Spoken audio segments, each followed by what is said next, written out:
జీవితంలో చెలరేగే ప్రతి తుఫానును కూడా ఆపివేయడానికి మన దేవుడు సమర్థుడు. పరిశుద్ధ గ్రంథమైన బైబిల్లో మనం గమనించినట్లయితే 4 సువార్తల్లో యేసు ప్రభు చేసినటువంటి అద్భుత కార్యాల గురించి అద్భుతంగా రాయబడింది. గలిలయ సముద్రంలో యేసు ప్రభు ప్రయాణం చేస్తున్నప్పుడు జరిగినటువంటి సంఘటన మనం గమనించగలం. ఇశ్రాయేలీలు ఐగుప్తు దేశం నుంచి వస్తున్నప్పుడు దేవుడు సముద్రము 2 పాయలుగా చేసినట్లుగా మనం చూస్తున్నాం.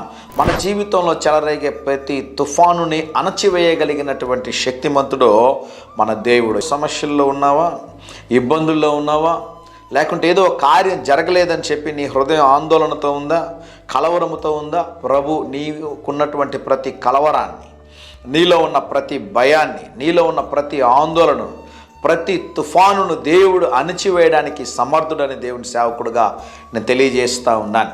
కొన్నిసార్లు సుడిగుండాలు మీరు గమనించినట్లయితే గాలిలో లేచినటువంటి సుడిగుండం కానివ్వండి, లేకుంటే సముద్రాల్లో లేసేటటువంటి సుడిగుండము ఆ చుట్టూ మట్టుకే భయంకరంగా ఉంటుంది. కానీ ఆ సుడిగుండాల మధ్యలో మనం గమనించినట్లయితే చాలా ప్రశాంతమైన వాతావరణం ఉంటుంది అంట.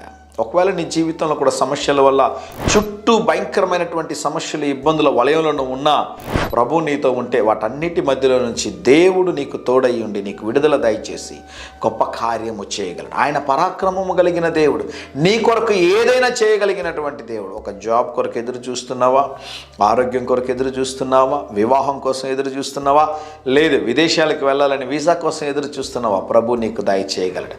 ఆయన సమర్థుడు, భయపడవద్దు. ప్రతి తుఫానుని అణచివేయగలిగినటువంటి దేవుడు ఆయన. నీ జీవితంలో గొప్ప కార్యం చేయగలిగిన దేవుడు.